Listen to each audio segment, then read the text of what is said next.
Salut, alors aujourd'hui on va faire un tour de plaine. Ok, donc on va commencer ici, c'était du tournesol, ça a été déchaumé.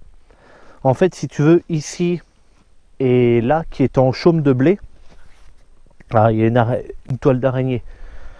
Ça fait souvent ça à l'automne quand il y a des belles journées. Je sais plus ce que je disais moi. Ici qui est en chaume de blé, donc j'y touche pas, ça sera des tournesols l'année prochaine. Donc pour l'instant, il n'y a rien de fait dans ce champ. Et ici, du tournesol, il y aura du blé. On est le 3 octobre. Et donc là, ça a été déchaumé. Dans ces deux parcelles, il y a eu un amendement. Donc c'est la société Iribaren qui fait ça. Et l'amendement qui a été mis dedans, ça s'appelle du Irimag. Je ne sais pas si on peut le voir, l'Irimag d'ailleurs. Là, tu en as un gros morceau là. Mais ça, c'est un gros morceau qui a volé depuis le machin. Mais ouais, si, ça fait des petits granulés comme ça là. Là, c'est un peu blanc, mais quand c'est amené dans les camions, ça a plus de la couleur du sable un peu. Bon, on va aller voir les colzas. Alors, première parcelle de colza, c'est le deuxième champ qui a été semé. Les colzas par eux-mêmes sont pas vilains, en tout cas ceux qui sont bien réussis. Ici, on peut voir l'écartement. J'ai semé en fait à 25 cm d'écartement. Mon semoir en fait fait 12,5 d'écartement et donc j'ai semé un rang sur deux. Donc ça fait 25.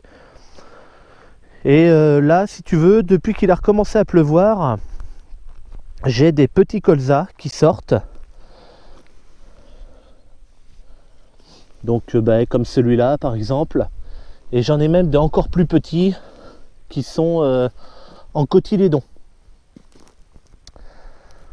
Donc là, comme tu peux le voir, il y a de l'herbe. Alors de l'herbe, en fait, c'est pas de l'herbe, c'est des repousses de blé. Alors je dis pas qu'il n'y a pas un régras ou deux par-ci par-là. Mais ici, je vais faire, d'ailleurs dans les 3 parcelles, je vais faire un herbicide pour les repousses de blé justement. Et cet herbicide avec les repousses de blé, tiens, ça c'est un régras, je viens de le voir. Ici. Tu vois, il a le pied qui est coloré un peu violet là. Ça aussi, c'en est un. Bon, alors de toute façon, dans ce champ, il y a de toute façon une problématique régras. Il a été labouré. J'ai nettement calmé le problème. Mais il y en a toujours. Donc ça sera à surveiller parce que quand ça recommencera à reprendre le dessus, je devrais relabourer. Alors ça sera pas tout de suite, hein. Le champ ça fait maintenant 3 ans, c'est sa 3e année sans labour. Donc ça va, hein. Ça va. Il faudrait être au moins 4-5 ans sans labourer pour être pas mal. Alors ici ça n'a pas poussé, enfin très peu. Il y a quelques colzas, donc c'est directement l'influence de l'arbre qui est devant, puisque quand on passe, ça fait un cercle et ça s'arrête ici, et là ça a recommencé à pousser. D'ailleurs, je ne sais pas si on le voit bien à la caméra là-bas, mais il y a un autre arbre et il y a un autre rond où ça ne pousse pas. Pourquoi? Parce que en fait, les arbres, quand ils sont très gros, alors là il n'y a pas de concurrence de lumière, hein, puisque le soleil est vers là-bas. N'empêche que les arbres, même s'ils ont leurs grosses racines qui descendent, ils ont également des racines de surface. Et c'est ces racines-là qui entrent directement en concurrence avec les racines de mon colza pour l'eau. Puisque les arbres, ils sont loin d'être cons. Quand il y a des sécheresses comme ça, leurs racines de surface leur permet d'avoir de l'eau. Dès les premières pluies qui tombent, ils peuvent capter tout de suite. Et c'est ces racines-là, moi, qui me font... qui m'embête parce que du coup, là où il y a des arbres, le colza pousse très mal. D'ailleurs, que ce soit le colza ou une autre culture d'ailleurs. Donc ici, c'était le champ de maïs. Maïs extrêmement facile à intégrer au déchaumeur, puisque vu que j'ai moissonné à peu près à la même hauteur que du blé, et que tout le reste de la plante a passé par le broyeur de la moissonneuse, il me restait finalement que les chaumes de maïs. Et donc dans le déchaumeur, ça a fait un super boulot. Alors ici, deuxième parcelle qui est en fait la première parcelle à avoir été semée. Donc plus réussi au niveau du peuplement. Alors bon, ben voilà, il y a quelques petits trous quand même à droite à gauche. Mais bon, globalement ça va plutôt bien. On peut voir que là aussi depuis la pluie, quelques petits colzas repartent. D'autres qui sont là aussi en cotylédon. Donc tu vois, des petits comme ça, j'ai intérêt à les garder finalement. Enfin à les garder, à faire ce que je peux pour les garder. Parce que ils vont venir boucher des trous quoi.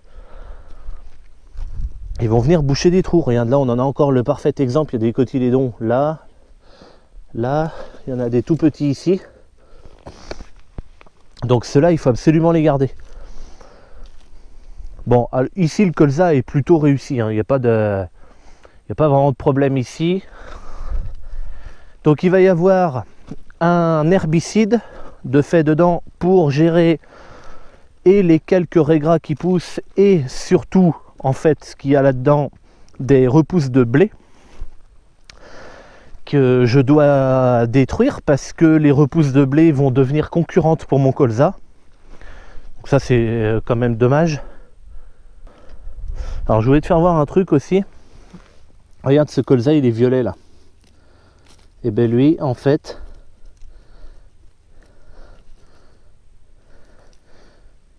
alors attends, non ça c'est un ver de terre. Lui il a été attaqué par une noctuelle. Alors je crois que j'ai vu un autre colza ici.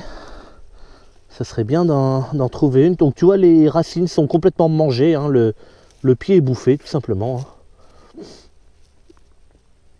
Alors, c'est un espèce de gros ver en fait. Ouais, je vais pas en trouver, ça fait c'est chiant. C'est un genre c'est un gros ver blanc quoi en fait. Donc noctuelle, quelques dégâts en fait. Bon, ça se voit pas comme ça, mais il y en a un ou deux par-ci par-là, à droite à gauche. Mais bon, c'est pas, il n'y a pas à s'affoler pour ça pour l'instant. On peut voir quelques trous. Donc ça, c'est typiquement des piqûres d'altise. Donc là, en fait, bon, le colza, il serait encore assez grand pour se démerder tout seul contre ces piqûres d'altise, sauf que s'il y a des altises qui mangent un peu les gros, ce qui n'est pas très grave puisque je viens de le dire, ils sont capables de s'en sortir. Je t'ai fait voir juste avant que j'en avais des tout petits que je veux absolument conserver. Regarde ici par exemple, ça a très mal poussé et pourtant j'ai un cotylédon là qui va sortir. J'en ai des tout petits là, là et là. Encore un autre là. Donc ça c'est des colzas qui sont petits, qui vont pousser, que j'ai intérêt à garder pour pas avoir de trous. Donc ici avec l'herbicide, je vais mélanger également, tu l'avais vu dans la vidéo où je préparais le pulvé de nuit là, je vais remettre un coup d'insecticide pour pouvoir protéger mes petits, parce que les gros peuvent, mais les petits ne peuvent pas se protéger tout seuls, ils sont trop petits.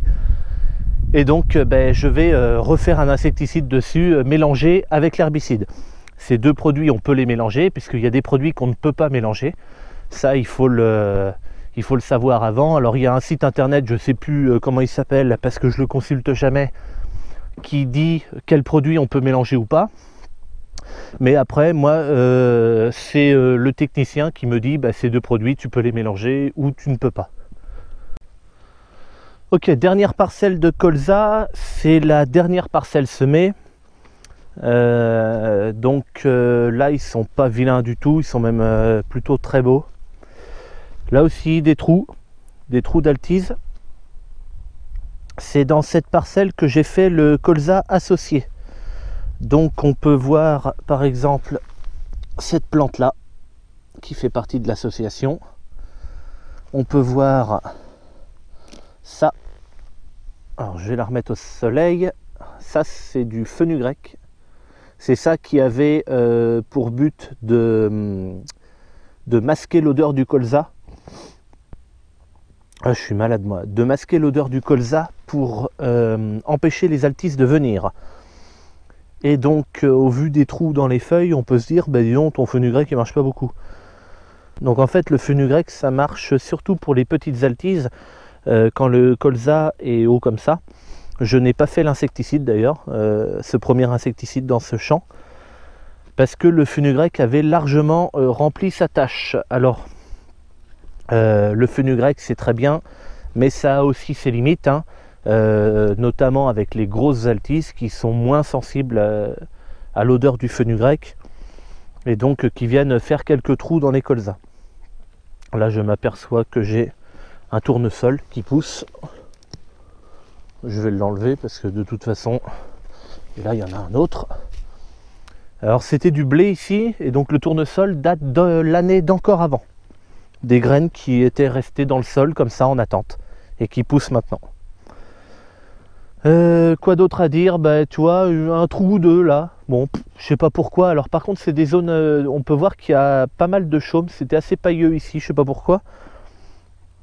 Donc là j'en sais rien. Donc ici il va également y avoir un insecticide et un herbicide pour me dégommer les repousses de blé. On peut voir des petits colzas qui poussent, qui ici vont boucher le trou, tu vois, il y en a encore là-bas, ils sont tout petits. Ceux-là, je dois absolument les protéger. Regarde, il y a déjà des trous dans un petit comme ça. Ici, c'est pareil. Il y a un trou là, et donc on peut voir un colza là, là c'en est aussi. Là après c'était de la plante compagne. Donc ça il faut que je les garde parce que tu vois ces colzas là ils vont me boucher le trou après là. Qui sont là, donc c'est impeccable. Mais là par contre je vais faire l'insecticide maintenant ici avec en fait dans les 3 parcelles, c'est pas compliqué, ça va être la même chose dans les 3 parcelles. Insecticide plus, c'est pas compliqué, ça va être la même chose dans les 3 parcelles, donc insecticide plus herbicide. Enfin voilà pour ce tour de plaine, c'est pas grand chose pour l'instant, il n'y a que le colza qui est semé, donc il n'y a que lui à surveiller pour l'instant. Là il va y avoir du labour à faire un petit peu avant de semer le blé. Alors moi la charrue c'est simplement un outil de désherbage, point final. Ça sert qu'à ça, quand un champ est sale je le laboure, quand le champ est pas sale il n'est pas labouré. Les champs qui avaient été labourés, en fait j'ai fait du labour d'hiver, donc il y a eu du tournesol, et ensuite cette année il y a eu du blé. Et les champs qui étaient en blé, qui avaient eu donc un tournesol avec labour avant, c'était les champs qui étaient absolument propres, propres de mauvaises herbes. Donc je suis très content, ça veut dire que ça marche. Voilà, allez. Bon ben moi je te laisse, et puis je te dis à bientôt pour une prochaine. Allez, salut!